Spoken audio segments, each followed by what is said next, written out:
Hello student, welcome to Rajput maths, जहां पर हम मैथ को बिल्कुल आसान तरीके से सीखते हैं। जैसा कि आप स्क्रीन पर देख रहे हैं, क्वाड्रेटिक इक्वेशन आपका टॉपिक है आज का। इसके कुछ बेसिक कॉन्सेप्ट हम पढ़ेंगे। अगर आप टीजीटी पीजीटी की तैयारी कर रहे हैं या फिर एलटी ग्रेड की तैयारी कर रहे हैं तो आपके लिए ये टॉपिक बहुत ही इम्पोर्टेंट हो जाता है, क्योंकि दो क्वेश्चन आपके देखने को मिल ही जाते हैं। किसी भी एग्जाम को आप उठा के देख लें, प्रीवियस ईयर के पेपर, तो वहाँ पर क्वाड्रेटिक इक्वेशन से एक या दो क्वेश्चन आपको देखने को मिल ही जाते हैं। और सिंपल टॉपिक है, कुछ ज़्यादा मतलब कठिन है भी नहीं।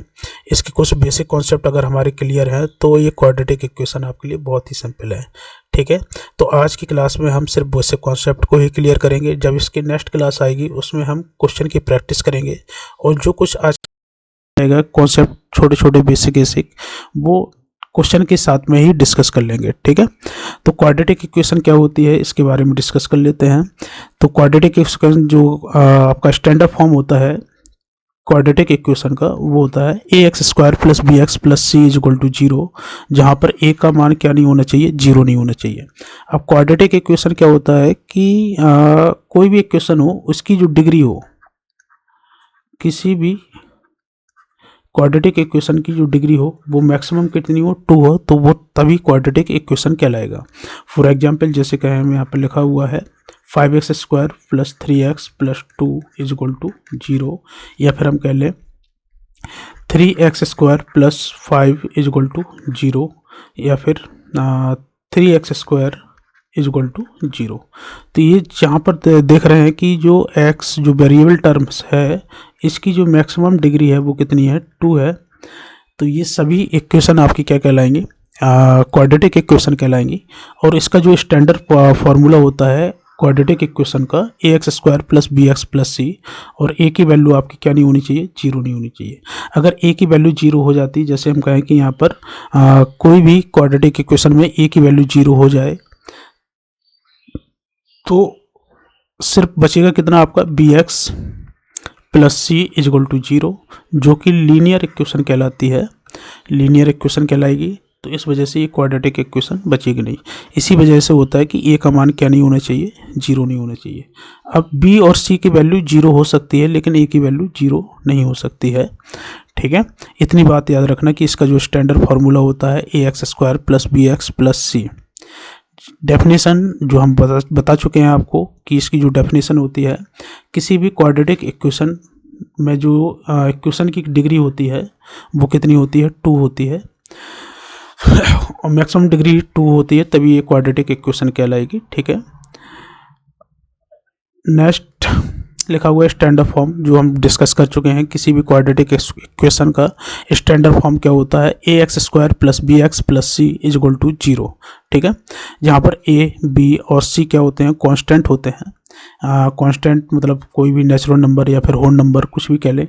तो ये सारी क्या होती हैं, ये सारी चीज़ें क्या होती हैं, कांस्टेंट होती हैं। ए बी सी की वैल्यू कैसी होती है, कांस्टेंट। और ए एक्स यहाँ पर जो दे रखा है वो क्या है आपका, वेरिएबल्स, कुछ भी वैल्यू हो सकती है, वो हमें जब क्वेश्चन सॉल्व करेंगे तभी वैल्यू निकल के आती है। ठीक है, तो ये इसका स्टैंडर्ड फॉर्म हो जाएगा a x square plus b x plus c. इसको अच्छी तरह से याद रखना, क्योंकि बहुत सारे सभी क्वेश्चन शायद इसी से कंपेयर करके ए बी सी की वैल्यू निकालेंगे तभी हमारे क्वेश्चन सॉल्व होंगे। नेक्स्ट आपके कुछ एग्जाम्पल दे रखे हैं, प्रैक्टिस कर लेते हैं। यहाँ पर ए बी सी की वैल्यू फाइंड कर लेते हैं। जैसा कि इसका जो स्टैंडर्ड फार्मूला होता है या फिर स्टैंडर्ड फॉर्म होता है किसी भी क्वाड्रेटिक इक्वेशन का, a x square plus b x plus C is equal to 0। इससे कंपेयर करेंगे तो एक्स स्क्वायर और ए की जगह पर कितना लिखा हुआ है, 1, तो ए की वैल्यू कितनी हो जाएगी, 1। बी की जगह पर यहाँ पर 5 लिखा हुआ है, तो बी की वैल्यू 5 हो जाएगी। और सी की वैल्यू की जगह पर 6 लिखा हुआ है, तो सी की वैल्यू कितनी हो जाएगी, 6 हो जाएगी। ठीक है, नेक्स्ट क्वेश्चन में देखेंगे ए बी सी क्या होंगे। तो ए की वैल्यू कंपेयर करेंगे a x square plus b x plus c से, तो ए इज इक्वल टू कितना हो जाएगा, 2। Next B is equal to, अब साइन यहाँ पर कैसा है, नेगेटिव, तो नेगेटिव साइन हमें लेना पड़ेगा, -3, B is equal to -3, and C is equal to कितना हो जाएगा, 1। नेक्स्ट क्वेश्चन में ए की वैल्यू कितनी हो जाएगी, 1, एंड बी का टर्म, एक्स का टर्म नहीं है, तो इसका मतलब बी की वैल्यू कितनी है, 0 है। इसी प्रकार से सी की वैल्यू कितनी हो जाएगी, -9। इस तरीके से हम ए बी सी की वैल्यू फाइंड करेंगे a x square plus b x standard form से कंपेयर करके। ठीक है, अब देखेंगे कि किसी भी इक्वेशन का फैक्टराइजेशन करना क्या क्या मतलब करना होता है, तभी हम क्या कर सकते हैं, एक्स की वैल्यू फाइंड कर सकते हैं। फॉर एग्जांपल जैसे कि हम कहें a x square minus 5x plus 6 का हमें फैक्टराइजेशन करना है, तो -5 को हम ऐसे दो भागों में तोड़ते हैं, दो पार्ट में डिवाइड करते हैं कि जोड़ने पर या फिर घटाने पर किसी भी तरीके से यहाँ पर -5 बन जाए और मल्टीप्लाई करने पर कितना बने, प्लस का 6, क्योंकि साइन यहाँ पर प्लस है, यहाँ पर -5 आना चाहिए। तो हम देखेंगे जब इसको दो पार्ट में डिवाइड करेंगे तो ये -3 एंड -2, 2 मल्टीप्लाई 6, 3 कितना होता है, 6 हो जाएगा, माइनस माइनस प्लस हो जाएगा। अब हम इनको ऐड करेंगे, -3 और -2 को ऐड करेंगे तो -5 हो जाएगा। तो ये क्या हो जाएंगे, हमारे इसके पार्ट हो जाएंगे, -5 के फैक्टराइजेशन फैक्टर हो जाएंगे। ठीक है, प्लस 6x स्क्वायर। अब पहले दो टर्म में से हम देखेंगे कि x कॉमन आ रहा है, तो x कॉमन ले लेंगे, x -3 बचा ब्रैकेट के अंदर, -2 कॉमन लेंगे नेक्स्ट 2 में, इनमें, तो x माइनस का 3 इज इक्वल टू 0। अब इस टर्म में से और इस टर्म में से ये हमारा जो ब्रैकेट है x -3 का, ये कॉमन ले लेंगे, x -3, यहाँ से x बचेगा और इधर से -2 बचेगा, इज इक्वल टू 0। तो हमारे फैक्टराइजेशन हो गए किसके, x square minus 5x plus 6 के जो फैक्टराइजेशन होंगे x -3 और x -2 इज इक्वल टू 0। अगर हम कहें कि x की वैल्यू क्या क्या निकल के आएंगी, तो हम दोनों ब्रैकेट को 0 के बराबर रख देंगे, x -3 इज इक्वल टू 0 और x -2 इज इक्वल टू 0। तो x की वैल्यू यहाँ से निकल के आएगी 3 एंड x की वैल्यू इधर से निकल के आएगी आपकी 2। तो x की कितनी वैल्यू निकल के आ गई, 2। अब ये क्वाड्रेटिक इक्वेशन है, इसलिए x की वैल्यू 2 निकल के आई है। जो जितनी डिग्री होंगी यहाँ पर, मैक्सिमम डिग्री जितनी होगी, x की वैल्यू उतनी ही निकल के आती हैं किसी भी इक्वेशन पे। अगर यहाँ पर 5 होती, 6 होती, तो यहाँ पर वैल्यू कितनी निकल के आती है, x की 6 वैल्यू निकल के आती है। अब वो तरीके उनके दूसरे होते हैं लगाने के, वो हम देखेंगे जब यहाँ पर जब क्यूबिक फॉर्म में जाएंगे, क्यूबिक इक्वेशन में जाएंगे और आगे जाएंगे तो बाद में डिस्कस करेंगे। ठीक है, अभी हमारा क्वाड्रेटिक इक्वेशन चल रहा है, तो क्वाड्रेटिक इक्वेशन के ही हम कुछ बेसिक कॉन्सेप्ट को पढ़ेंगे। अब फैक्टराइजेशन आपने 9th हाई स्कूल में पढ़ा होगा, तो उसको आपको आना चाहिए या फिर आपको आता होगा। नहीं आता है तो आप कुछ छोटे छोटे एग्जाम्पल उठाएं और उनको प्रैक्टिस करें और उसका फैक्टराइजेशन करना सीखें। ठीक है, अब जो x की वैल्यू हमने यहाँ पर फाइंड की है, जैसे x is equal to 2 and x is equal to 3, जब हम ये 2 और 3 वैल्यू इस इक्वेशन में रखेंगे x square minus 5x plus 6 में, तो रिजल्ट क्या निकल के आएगा, ऑलवेज 0 निकल के आएगा दोनों ही वैल्यू पर। तो जब किसी भी वैल्यू को रखने पर कोई भी इक्वेशन 0 हो जाती है, 0 के बराबर निकल के आती है, तो वो हमारे क्या कहलाते हैं, रूट्स कहलाते हैं। क्या कहलाते हैं, रूट्स। और रूट्स को हम क्वाड्रेटिक इक्वेशन में अल्फ़ा एंड बीटा से रिप्रेजेंट करते हैं, अल्फ़ा और बीटा से रिप्रेजेंट करेंगे। अब इनका रूट्स का सम, रूट्स का मल्टीप्लिकेशन, ये सारी चीज़ें हम बाद में डिस्कस करेंगे। ठीक है, अभी तो सिर्फ बेसिक कॉन्सेप्ट को ही पढ़ना है हमें। नेक्स्ट आपको दे रखा है एक फार्मूला जो कि आपको स्क्रीन पर दिख रहा होगा, और ये फार्मूला जो होता है वो श्रीधराचार्य फार्मूला कहलाता है, जहाँ पर लिखा हुआ है x is equal to -b plus minus square root of b square minus 4ac divided by 2a। तो किसी भी इक्वेशन को हम स्टैंडर्ड फार्मूला से कंपेयर करके ABC के वैल्यू फाइंड करेंगे और ABC की वैल्यू इस फार्मूले में रखेंगे, तो यहाँ से हमारे x की 2 वैल्यू निकल के आएंगी, 2 वैल्यू निकल के आएंगी। ठीक है, तो वो हमारे क्या कहलाएंगे, x के मान कहलाएंगे। ठीक है, जैसे कि हम कहें कि 2 वैल्यू कैसे निकल के आएंगे, एक तो प्लस के साथ में हम लेंगे इस फार्मूले को, फिर दूसरा माइनस के साथ में लेंगे, तो ये 2 फार्मूले 2x की वैल्यू निकाल के दे देगा। इसको अच्छी तरह से याद करके रखना है हमें कि श्रीधराचार्य फार्मूला क्या कहलाता है। क्वाड्रेटिक इक्वेशन में इसका बहुत यूज होता है। X is equal to minus B plus minus square root of B square minus 4ac divided by 2a। ठीक है, ये फॉर्मूला है।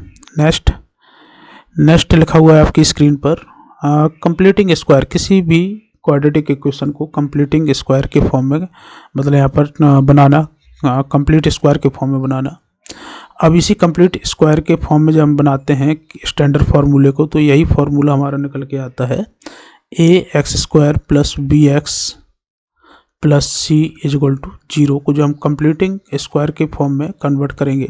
इसके कुछ मेथड होते हैं, कुछ स्टेप होते हैं, इनको हमें फॉलो करना होता है। जैसे कि फर्स्ट ऑफ ऑल जो पहला ही कॉन्सेप्ट होता है, पहला स्टेप होता है इसका, कि जो एक्स स्क्वायर का कोफिशिएंट है इसको हमें क्या बनाना होता है, एक्स स्क्वायर के कोफिशिएंट जो होता है वो कितना होता है 1। ठीक है, अब यहाँ पर ए का मल्टीप्लाई है तो क्या करेंगे, ए का डिवाइड सभी जगह पर कर देंगे, तो ये बनेगा X square plus B divided by A X plus C upon A is equal to 0।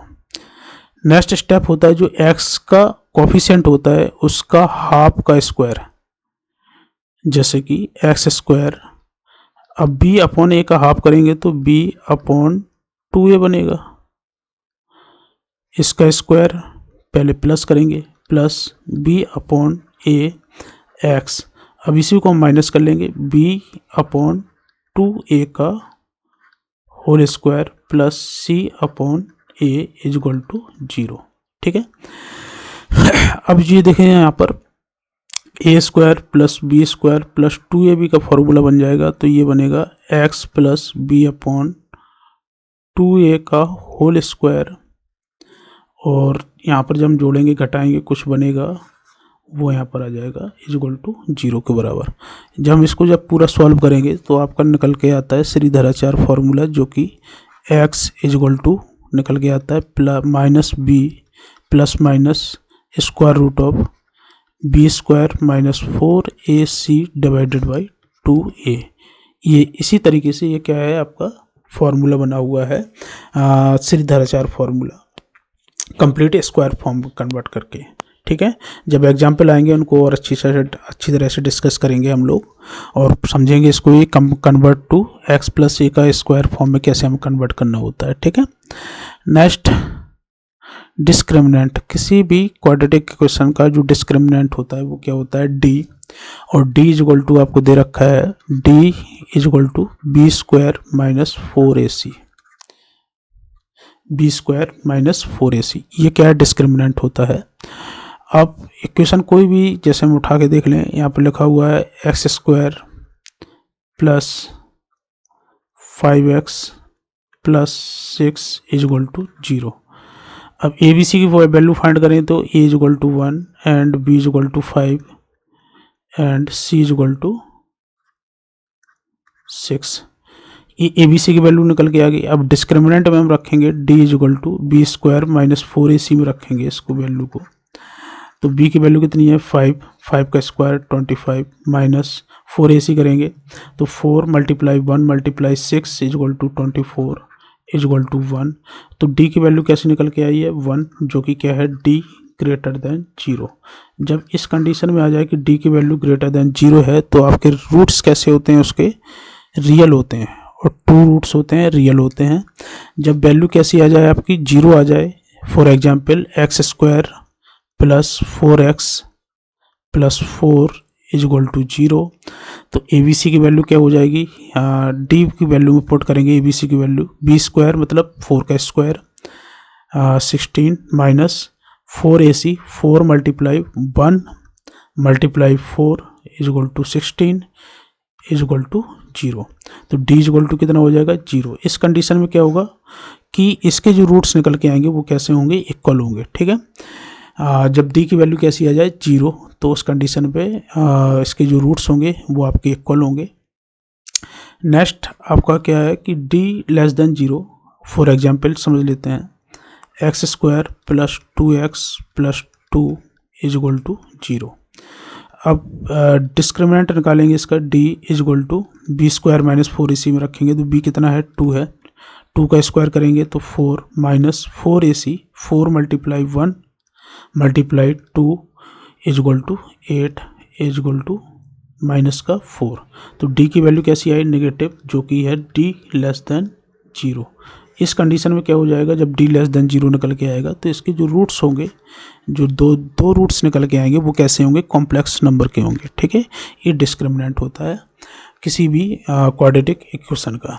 ये छोटी छोटी चीज़ें हमने आज सीखी हैं। डिस्क्रिमिनेंट के जो कुछ रूल्स होते हैं, D greater than 0 is equal to and D less than 0। So यहाँ से हमें रूट्स का नेचर पता चलता है कि रियल हैं, इक्वल हैं, कॉम्प्लेक्स हैं, ये सारी चीज़ें हमें पता चलती हैं। ठीक है, नेक्स्ट, अब इसका जो ग्राफ होता है किसी भी क्वाड्रेटिक इक्वेशन का, वो किस फॉर्म में होता है, पैराबोला फॉर्म में होता है।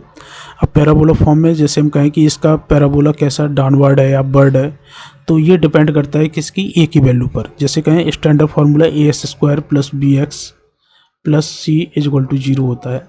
अब a की वैल्यू आपकी ग्रेटर देन 0 है इस इक्वेशन में, कोई भी क्वाड्रेटिक इक्वेशन जहाँ पर हम देखेंगे a से कंपेयर करेंगे, अगर a की वैल्यू 0 से बड़ी निकल के आती है, a ग्रेटर देन 0 होता है, तो जो पैराबोला होता है वो कैसा होता है आपका, अपवर्ड। कैसा होता है, ऊपर की तरफ होता है, अपवर्ड।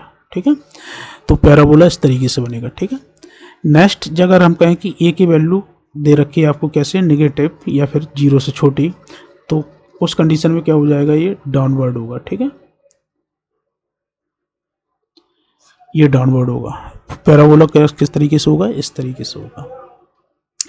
तो ये a ग्रेटर देन 0 पर अपवर्ड होगा, a लेस देन 0 पर आपका पैराबोला कैसा होगा, डाउनवर्ड होगा। ये छोटे छोटे तरीके, मतलब वो होते हैं, कॉन्सेप्ट होते हैं जो सीधे सीधे डायरेक्ट में यहाँ पर एग्जाम में पूछ लिए जाते हैं। आप KBS का या फिर कोई भी TGT PGT का DSSB का एग्ज़ाम उठा के देखेंगे तो वहाँ पर सीधा थ्योरी से बहुत सारे क्वेश्चन आ जाते हैं। तो इसी तरीके से आपके क्वेश्चन बनते हैं। तो ग्राफ जो होता है क्वाड्रेटिक क्वेश्चन का, वो कैसा होता है, पैराबोला होता है। अब अपवर्ड है, डाउनवर्ड है, वो एक ही वैल्यू पर डिपेंड करेगा कि ये एक ही वैल्यू की वजह से ये अपवर्ड डाउनवर्ड डिसाइड हो जाएगा। ठीक है, नेक्स्ट, कैलकुलेशन में यहाँ पर लिखा हुआ है कि क्वाड्रेटिक इक्वेशन हैव 2 रूट्स। तो 2 रूट्स मतलब जो रूट्स होंगे वो किसके होंगे, आपके क्वाड्रेटिक इक्वेशन के होंगे, और जो जीरोस होंगे वो किसके होंगे, क्वाड्रेटिक फंक्शन। क्वाड्रेटिक फंक्शन मतलब fx इज इक्वल टू दे रखा है ax² plus bx plus c।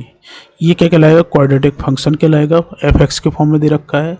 अगर हम कहें इसी को ax² plus bx plus c is equal to 0 के फॉर्म में लिख दें तो ये क्या कहलाएगी, हमारी क्वाड्रेटिक इक्वेशन कहलाएगी, और ये क्या कहलाएगा, क्वाड्रेटिक फंक्शन कहलाएगा। ठीक है, इसके जो हमें 2 वैल्यू जो जीरोस जो होते हैं, कोई भी 2 वैल्यू यहाँ पर पुट करने पर अगर क्वाड्रेटिक फंक्शन आपका 0 हो जाता है, जैसे हमने a वैल्यू रखी यहाँ पर पुट की कुछ भी और रिजल्ट हमारा 0 निकल के आया, या फिर हम कोई भी b वैल्यू पुट करें और यहाँ पर रिजल्ट 0 निकल के आ जाए, तो ये जो a और b की वैल्यू जो हमने पुट की है, तो a और b जो हमारा वो क्या कहलाएंगे, जीरोस कहलाएंगे। ये क्या कहलाएंगे, जीरोस कहलाएंगे। जब हम यहाँ पर कोई भी XYZ यहाँ पर कोई भी वैल्यू रखेंगे, हम मान लेते हैं कोई p वैल्यू रखी, हमने q वैल्यू रखी, जिसकी वजह से रिजल्ट कैसा निकल के आया, 0 निकल के आया, तो ये p और q हमारे क्या कहलाएंगे, ये रूट्स कहलाएंगे। ठीक है, तो जिसको जनरली हम यहाँ पर अल्फ़ा और बीटा से रिप्रेजेंट करते हैं रूट्स को। और इसी प्रकार से ये छोटी सी क्लास है आपकी, हमने कुछ बेसिक कॉन्सेप्ट सीखे हैं। इसकी नेक्स्ट क्लास में भी हम थोड़ा बहुत बेसिक सीखेंगे जो छूट गया इस क्लास में, और डिस्कस करेंगे अच्छी तरह से, और कुछ एग्जाम्पल हम वहाँ पर प्रैक्टिस करेंगे। ठीक है, तो आज की क्लास यहीं पर रहने देते हैं। अगर आपको ये वीडियो पसंद आया है तो लाइक करें और चैनल को सब्सक्राइब करना न भूलें, बेल आइकन ज़रूर दबाएं ताकि आपको हर नई वीडियो की अपडेट मिलती रहे। Thanks for watching, keep learning with Rajput maths. Thank you.